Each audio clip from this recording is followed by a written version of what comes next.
The reason Europa Universalis 4 starts on the 11th of November 1444 is because it is just one day after the Crusaders have been defeated at the Battle of Varna by Murad II, the father of our starting leader Mehmed II the Conqueror, as he is known in history, who historically took over the Byzantine Empire when they conquered Constantinople and crushed what little was left of the great Romans. As such, you can imagine that the Ottoman Empire is the strongest nation by far at the start of the campaign and will remain the strongest with the use of its amazing mission tree and other various powerful abilities that it has unique to the Ottomans and which we will be using today. Let's go ahead and start by adopting the titles of Mia Khalifa and Unifying Islam decisions. We're going to select our rivals and we're going to be going for the Hungarians, the Mamelukes, and the Venetians, all nations that we have interests in at the start of the campaign. We're also going to select the diet and go for whichever agenda best suits us. Siege crownlands right afterwards, and then we're going to give some basic estates such as the admin, military, and diplo +1, and we're going to keep it as is. We want to have as low influence as possible so we can get more crownlands from expanding in the first part of the campaign. So we're going to give the rest of the privileges after we've done a little bit of expansion, because remember, the lower your influence, the more crownlands you get when you start taking lands from other nations. We're also going to be disbanding the fortification in Sugla, these nuts in Kocheli, because we don't need them. The one in Selanik also is pretty useless. I'm going to keep it until I build another fortification though, because we might be able to use Selanik as a fort left over for others to siege, and then we bait and we attack them in there. We're also going to need to wait for a few days to get the event, and then we can hire our level 2 advisor. We're also going to be recruiting some Janissaries. I'm going to get 10 Janissaries, so I do one of my missions. We're going to get all of these bad boys over here. Should we consolidate? That was 9 actually, not 10. So we can do this mission as consequence, which means we got permanent claims on the entirety of the Anatolian Beyliks, and by recruiting just one more Janissary, we get another mission done. Train the Janissaries that offers morale of armies and Janissary loyalty. Our initial mission tree revolves around expansion as much as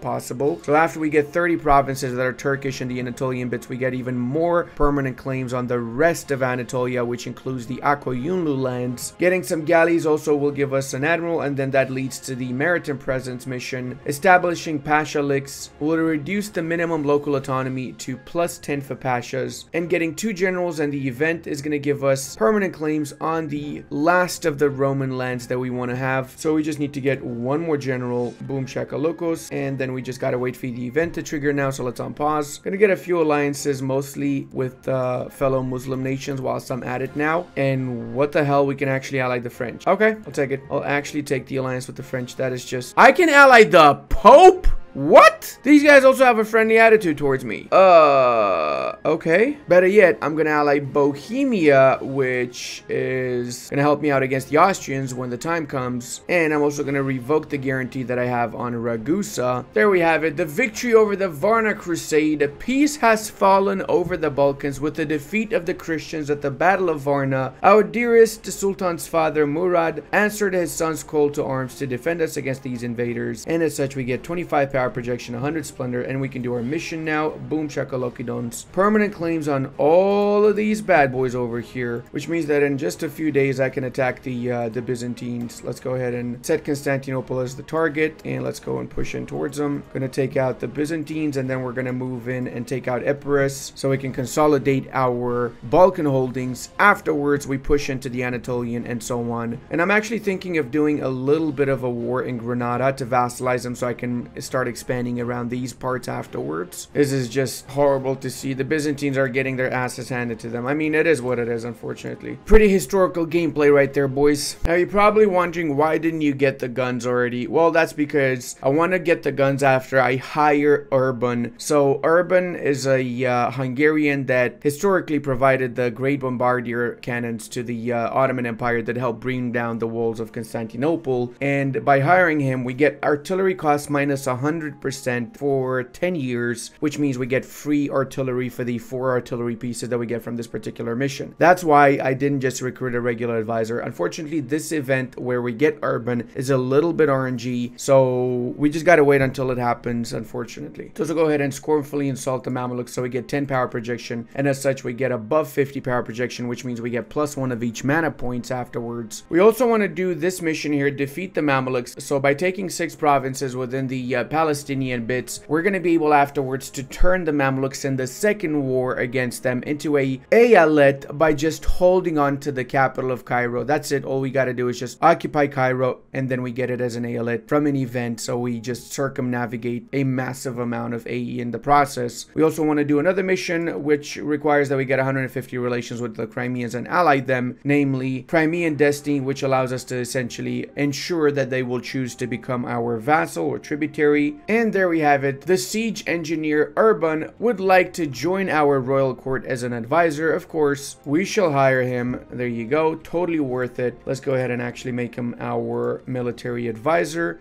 and as such we can get now the guns of Urban. The fall of Constantinople is here, which means that we have 2 options. We can annihilate all remnants of the Byzantines, or we can demand the despot surrender, where we essentially let them live in the south of Greece over here as the Despotate of Morea. No, we're gonna just completely wipe them out. And since that is done, I'm actually gonna be attacking these boyos over here. Let's set I think Marash is the highest development if I'm not mistaken, and let's rush for that now. Oh shit, I forgot to co-belligerate Chandar. Well, it's okay. Wanted to co-belligerate them so I can get some money from the Great Horde as well to pay off the one loan I took for recruiting Senor Urban. We're gonna need one more general, so let's hire Monsieur Salih. Wow, that's a great name right there. I mean, I too would like to name my kid the same name as my family name. It's right up there with Mohammed ibn Mohammed von Mohammed Aber Unzi Mohammedein, who is, by the way, son of Mahmud. Now, if we want to facilitate the sieges over here, we can also use artillery to barrage the forts like the one in Morea, Athens, and so on, albeit it's probably not going to be necessary, but just for the fun of it, wanted to point out that we have that ability to barrage now since we have the 4 artillery pieces. Let's go ahead and also crush these scumbags that are actually fighting against us, and they've even sieged down a few of our provinces, which is unacceptable. They do, of course, get the dice roll for attacker -1 because they were the ones defending that Highlands province, but it's fine. We're still going to be able to crush them, in my opinion. If we chase them down, we might even be able to stack wipe them afterwards. Oh, look at that! The Byzantines recruited the Free Company. They actually went full on to try and defend against our might. Oh my god, that is just, yeah, that's not going to work, Byzantium. You're going to get schnappeldupe, sir. Morea has been sieged, so now we can push into the last holdout of the Byzantines in Achaea. I don't even need to attack those troops to enforce my peace deal, but I'm doing it because I want to get a little bit of extra army tradition in the process. And look at that, 2 Stacken Vipans at the same time. Absolutely glorious. Now let's do the peace deal. So of course it's going to be a full annexation for all of their provinces here. And looks like we got to wait until that battle is finished. Okay, did we actually lose troops here? Are we losing the naval battle? Okay, retreat. Retreat, boys. It's Jover. It's Jover. We got to retreat, and now we can enforce the peace deal. Fullium annexationum. Bye-bye, Byzantinius. We can also integrate Galata, which loses the Genoese colony of Galata modifier that we have in Byzantium right now, which we got rid of. Also gonna need to recruit some more galleys because I want to attack the Genoese and the Epirites, and they have quite a little bit of a fleet, so we need to make sure that we have our own fleet to match up to them. Plus, we lost a few of our galleys in the war against the Byzantines, so we need to make up for that. We're also coring up everything with the exception of Constantinople, which we'll be making a capital via our decision, so we don't need to waste all of that admin points on it. It's also going to make it a Turkish Sunni province by the simple click of a button. But we got to be at peace, so we're going to push our troops into Anatolia to quickly peace out Chandar and Dulkadir. Since we have our troops here, we're also going to be attacking Ramadan, so we can wipe them out. I'm doing this because a lot of the times Ramadan gets either into an alliance with the Mamelukes or they become a vassal of the Mamelukes. Both options I'm not cool with. And yeah, also they can get attacked by Karaman, so that's an option too. If they do get attacked by Karaman, that's not so bad. We might even vassalize them, and then afterwards we end up being in a war against the Karamanids that attacked our little beloved vassal. Boom shakalaka, we got Sinop. That means we can do these 2 peace deals here. Number 1, Phoeniticus, and number 2, Avekle, no more Beyliks in Anatolia. Well, technically we still have Karaman and Karakoyunlu, right? Or Akayunlu. Akayunlu is also a Turkic nation, even though so it doesn't have any actual Turkish provinces. It only has Armenian, Kurdish, and Syrian provinces. But yes, Kara and Akoyunlu are basically the white and the black sheep. I'm gonna go ahead and lower my war exhaustion a little bit, and I'm gonna stab up. You know what? I'm actually gonna stab up. I forgot that the reason I didn't attack Epirus was because I wanted to be at peace to make Constantinople a province. Yeah, we need to peace out. Come on, quickly peace out these guys.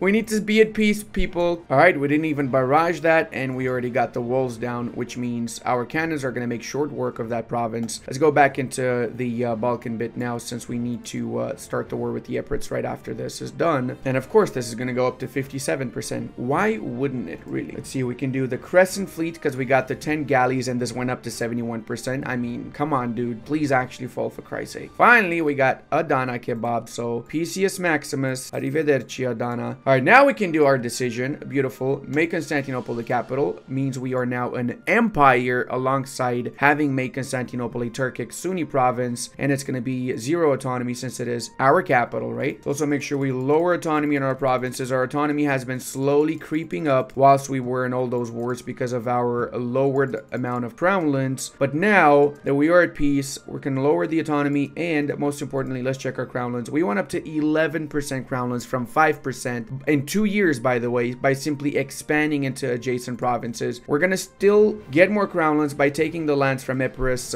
Genova, as well as the lands from Akoyunlu, which I intend on attacking as soon as possible right after the Epirate War. We've got a lot of extra manpower we can slacken. I don't need the professionalism at the start of the campaign. I need manpower, so I'm going to be slackening that professionalism to make sure I got the troops required to do my to fuel my expansion. Let's also go ahead and do the City of the World's Desire now, which means we get more development in Constantinople as well as some temporary modifiers, and it leads to the Fate of the Patriarchate, which we'll do later. Not a priority, as is this one not a priority. Reign in Greece is going to be done right now after we take the last of the Greeks, namely the Epirites. That means every Greek province we'll have is going to have lowered autonomy down to 0 and 20 years loss of separatism, so we don't need to worry about rebels in the Anatolian bits. We can also do this now, which gives us permanent claims on Anatolia, meaning we got the claims that we need on Akoyunlu and Trebizond. And let's also not forget to get that alliance that we wanted to get with the Crimeans to make them our tributary after. Pretty surprised how nations like Epirus actually survived historically, considering that, you know, this is essentially one of the last remnants of the crusade that destroyed the Byzantine Empire, and they still managed to survive all the way up until 1444. Naxos is one of those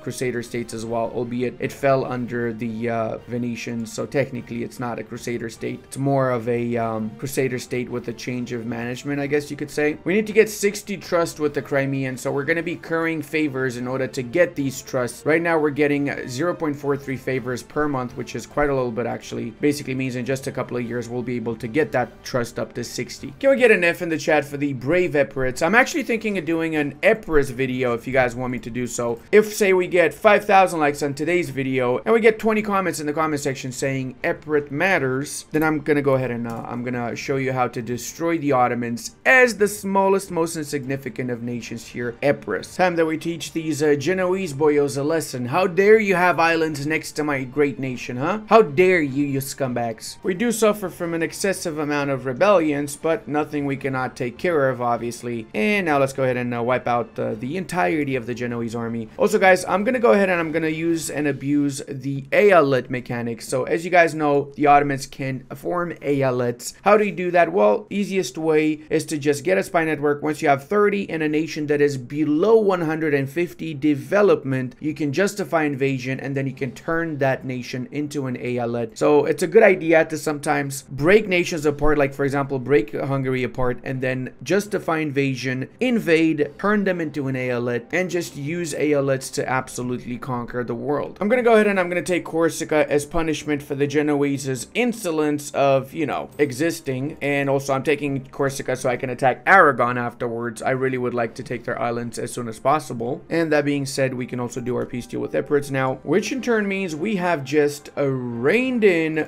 the Greeks, and we also got permanent claims on the entirety of the Balkans. That means all of the Servian lands, Bosnians, Croatians, and so on. Oh my god, you scumbag Mamelukes. I hope they don't take anything from Akoyunlu. I'll be really pissed if they take all of it. Truce is over with Karaman. Sadly, Shirvan's not joining on their side. I kind of wanted Shirvan to join so I could vassalize Shirvan. So now the question is, do I wait wait a little bit longer until they peace out or what? Because they seem to be attacked by Karakoyunlu, which is likely an indication that they're not going to be around for much longer. Oh, I'm going to attack Karaman. Screw it. It is what it is. Sometimes RNG is not the greatest, sadly, in this game. RIP Karaman. RIP indeed. Technically, Karaman is, from a historical standpoint, one of the greatest beyliks of the Turks, and it did stand for a lot longer. It wasn't just conquered within the first few years by the Ottomans. The Ottomans had to use some matrimonial shenanigans in order to enforce their conquest of Karaman, if you know what I mean. Or should I say matrilineal, really? We could also attack these guys now. Why not? Because we're not doing anything anyway. And since Akoyunlu is not helping them out right now, really. Another one bites the dust. Dum, dum, dum. Another one bites the dust. And another one bites. Another one bites. Another one bites the dust. Do, do, do, do. There you have it, boys. We can now do our very first Justify invasion for 30 spy networker. Boom, shakalaka domes. And whenever we're ready to attack them with the invasion CB, we'll be able to establish said eyalet. But that is not a priority. We just have that CB for whenever we're ready for it. First, we need to consolidate our Arabian holdings. So we're going to be attacking the Mamluks, getting some provinces from the Serbian lands, or better yet, Syrian lands, so we can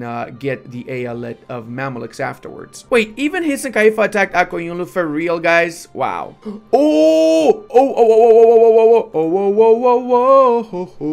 Looks like we can actually get Shirvan as a vassal. Skibidi boom boom boom.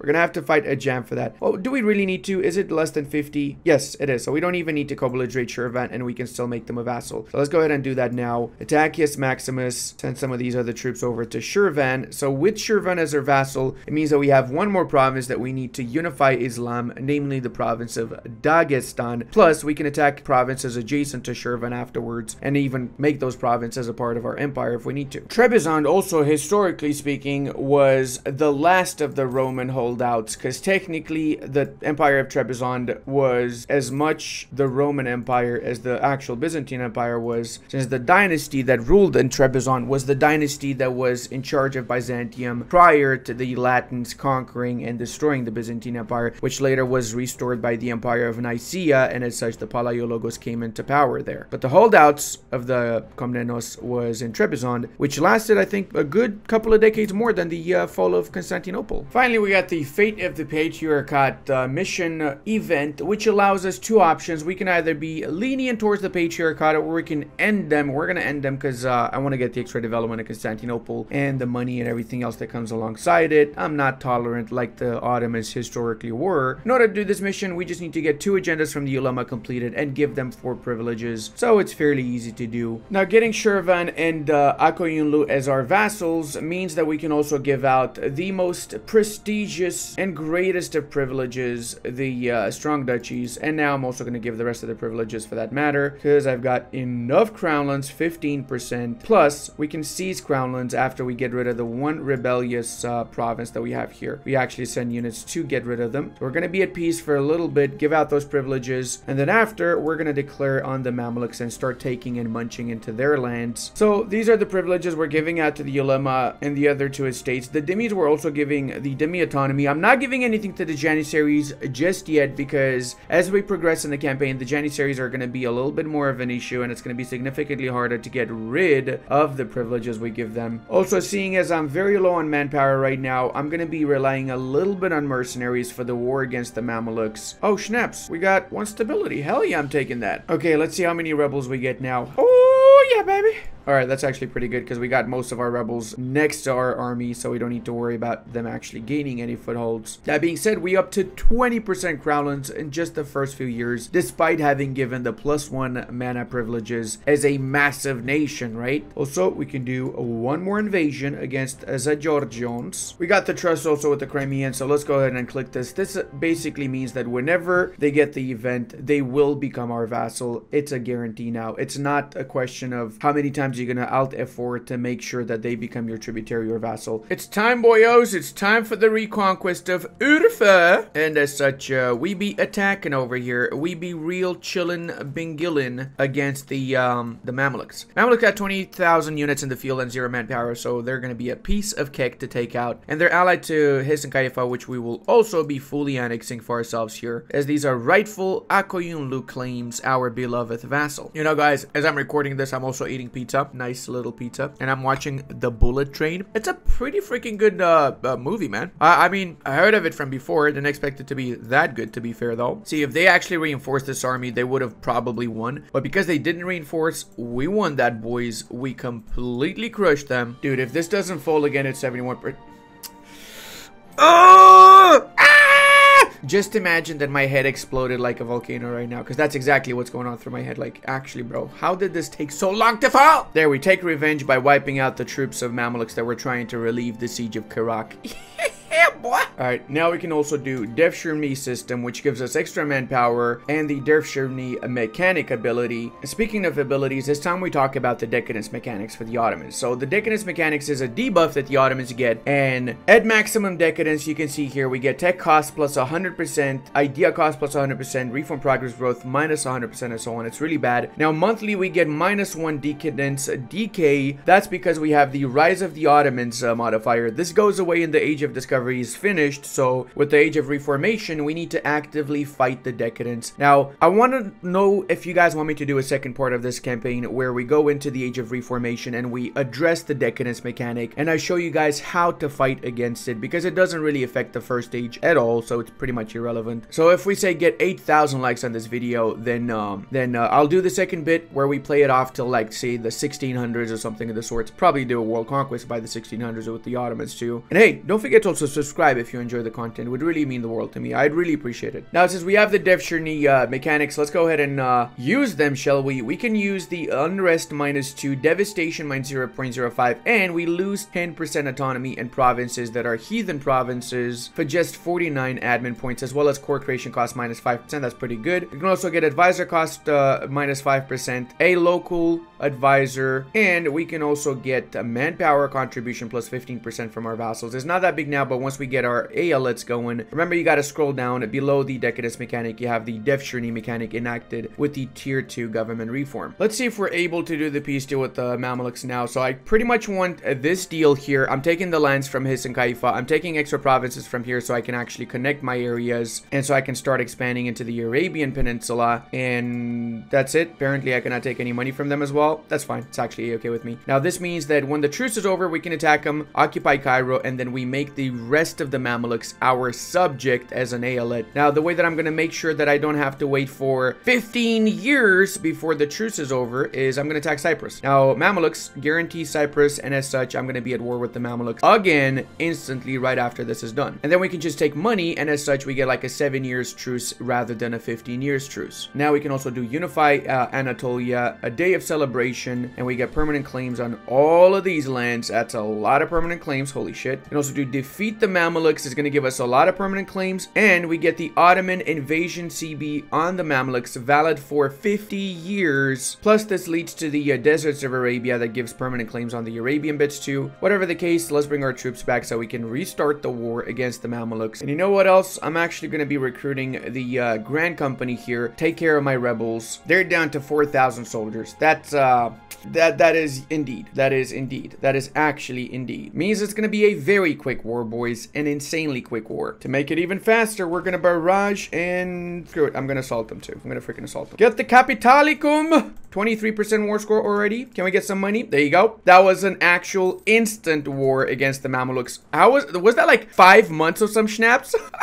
Beautiful, man. So now we just gotta wait until 64 rather than 71. That gives us time to attack and consolidate the eastern bits into Karakoyunlu now. Oop, looks like we can do the Fate of the Holy City, which is gonna give Mehmet II 1 admin, or it's gonna convert it to 100 admin if we already have it. Oh snaps. Okay, that is delicious right there. We can get idea cost minus 5% until the end of the game. Hell yeah, I'm going for idea cost. What do you expect, my man? Oh, looks like we got some hardy seamen, guys. Well, that should come in handy with increasing our population, eh? I'll stop. And we can also get our very first age ability. Obviously, we can go for the leader siege +1, which ensures that we have the extra siege for our leaders, but I'm gonna go for the aggressive expansion -10%, so it's a little bit easier for me to take land and not worry about a coalition. It's honestly a pleasure getting rid of the knights, since these scumbags keep on raiding my coastline. So now we get deposing the knightly scourge, which gives us, for every coastal province affected by coastal raids, prosperity growth, devastation reduction, and trade power. Since we got rid of the scourge that was, you know, being snappy da babby da booby da boos around us. And with the last of the Crusader vestiges in here gone, we're gonna delete the fortifications they have in both of these provinces after they've lowered the devastation to 0, because having a fort lowers devastation 10 times faster, as you guys probably know by now if you watch my videos, because I mention it almost in every single video. And people still ask me how to lower devastation. What is up with that, guys? So we're gonna have 2 major wars now in this period of Chilium. Let's go ahead and set Baghdad as the target for this war. Not calling anybody in because we don't need to. And we're going to be crushing Karakuyunlu. After this war, we're going to have another war against the Aragonese, and we can call in the French and the Bohemians in that war. So it's going to be super freaking easy to get that one done. And that war, we're going to get the provinces here and a little bit of a hold in the Iberian Peninsula itself, so we can start expanding in the Iberian lands afterwards. Who's the little Karakuyunlu that just lost half of their army? You are, you little schnerbadorb. Alright, Quikius Warriors is done, so we're gonna take Baghdad, and as such we're taking the Iraqi rich areas that I always wanted to have ever since I was a little kid. That's what my whole life has been adding up to, taking Baghdad in a video game. That's pretty much it, yeah. We're taking the money too, so we can pay off that one loan that we have, and so we can use it for the Aragonese War, which we're starting right now. Well, actually, before the Aragon War, we're gonna have a very quick war against Georgia to vassalize them, so we can use them for the cores against Karakuyunlu in the next war when the truce is done. Oh, misty eyes of Crimeans are now our tributaries. Ooh, gibbity bum bum bottom, a free nation. The French want me to give them land in exchange to joining my war, but I feel like that's a fair deal, really. Also gonna co-belligerate the Hungarians since they don't have any other allies, and that way we can take some lands from the Hungarians to maybe make a little bit of a Transylvanian eyalet. Hey, that sounds pretty fun, doesn't it? Hell yeah, it does. If you disagree, I'm gonna turn you into an eyalet too. That's right, we're gonna have the very first Virginia eyalet. I said I'll stop. I'm stopping now. I'm stopping right now. Convert Hagia Sophia to a mosque. Oof, it pains me to do it, but we get 1 level of Hagia Sophia, so it's going to be worth it because now we can also use it. And pretty sure it's going to allow us to do another one of our missions here. Repurpose Hagia Sophia. We just need to get a temple in there, and we need to have either religious ideas or a theologian or inquisitor level 3, and then we can do that particular mission and level this up to level 3. We can also start our war against the Mamelukes now. Once my troops reach the southern bits, we can occupy Cairo, and that's all we need to do in order to enforce our demands. We can also peace out these bastards in the meanwhile. Don't want to be fighting them, and I'm only just going to take the 1 province for Transylvania. Let's go back. How's this war going? France is doing all the heavy lifting for us, and I am really happy to see that. Actually, we probably could enforce our demands now, couldn't we? We want those bits, and we want Malta for the fortification, and we want either this or Ibiza. I think Ibiza is better so we can afterwards attack Lemchen in North Africa. Oh, the best part is it seems like a gem is not even joining on our Ottoman invasion against the Momoloks. And we've got the administration of the Hungarian lands. We can make Transylvania our eyalet, and that means this 1 province here is extremely valuable. It also means we got the claims on all, but better yet, we got the cores on all of the Transylvanian bits. So this right here, Chads, is exactly why the eyalet mechanic is insanely overpowered in EU4. It essentially allows us to expand and conquer the whole world with little to no issues. And the collapse of the Mamluk Sultanate. This land belongs to the Sultan Mehmed II. If we hold Cairo for 3 years whilst having 90% war score against the Mamluks, we get to follow the Mamluks, and we get a eyalet in Egypt. Essentially, we get 0 aggressive expansion for taking half of the freaking Middle East. That is just beautiful onto itself, really. Now we can also do this peace deal. Unfortunately, Unfortunately, the French want to get the same islands that I want to get, so I'm not going to give them that, obviously, which means the French are likely going to cancel the alliance with me unless I use my favors to increase my trust with the French. So I'm going to do that. There you go. Now we're back up to 55 trust, so they're not going to cancel the alliance with me as consequence. I pretty much found a new word from watching the bullet train. Belland. I don't know what the hell a Belland is, but it sounds really cool. You fucking Belland.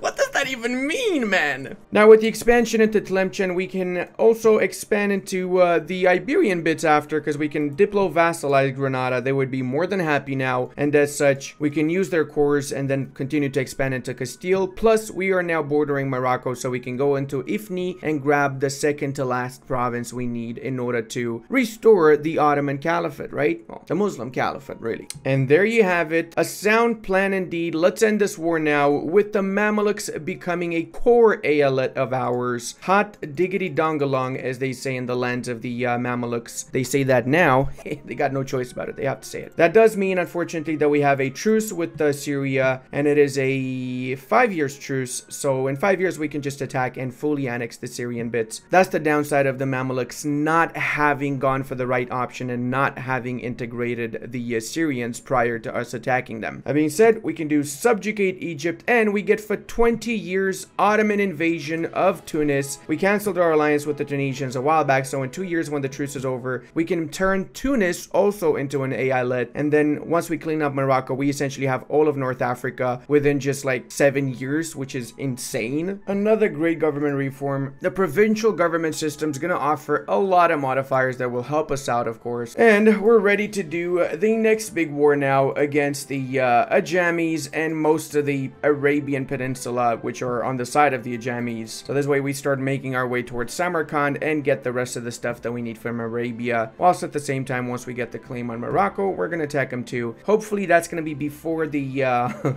before Castile completely wipes them out. And snap, this is not good. This is really not good. I was so close to getting them as a vassal, and they had to freaking join on Morocco's side, didn't they? The smelly bastards. We also can turn the lands we got from Tlemcen into the Arabi eyalet, and that's going to give us some bonuses to go alongside with it. Plus, they get a buttload of cores as well, a whole full 3 cores, which is technically a buttload of cores, okay? You be quiet right now. That's a buttload right there. There's so many different Western songs that have a cover in Japanese and Bullet Train. It's so funny, like the one with I need a hero, and it's like in Japanese. I swear it's the funniest thing when you hear it said out in Japanese. Oh, looks like Morocco has a lot of cores and we are at war with them. Yeah, boy. Boy.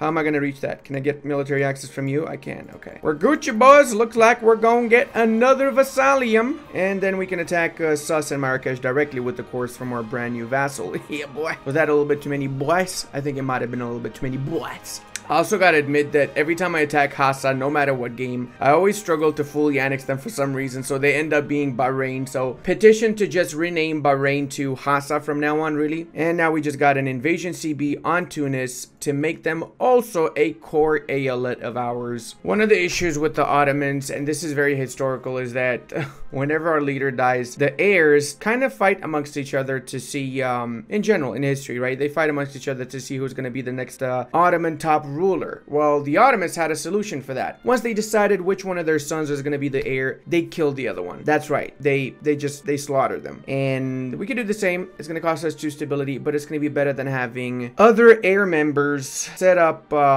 you know, rebellions against us. Fuck it. 2 stability is the small price to pay. Another day, another war. Now it's time for Rassids and Miklaf. Oh, this is beautiful. They quite literally just decided not to help out. They broke the alliance with each other, so I think Marrakesh, yep, they literally rivaled them.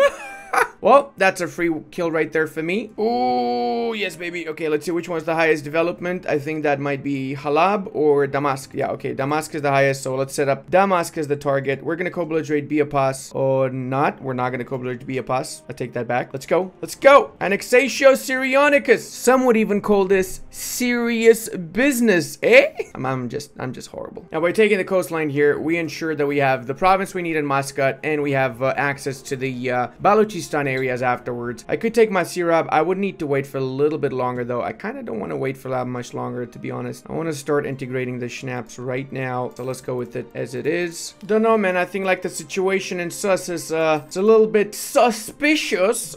All right, let's see these bastards next. They're allied to the Portuguese. What about these guys? They're allied to the Castilians. So I might be going for the... Oh my god, Castile took all of the provinces I want to take. You actual scumbags. Oh, looks like they're gonna have to stay around for a while as a one province minor. Feels bad, man. From Iberia to India, we spread our wings all around. And if you guys want to see us spread our wings around the entire planet, you know what you need to do. And hey, until the next time, check out this awesome video up next. And I want to give a massive thank you to all of my patrons, channel members, and Twitch subscribers. I would not be able to do this without all your support.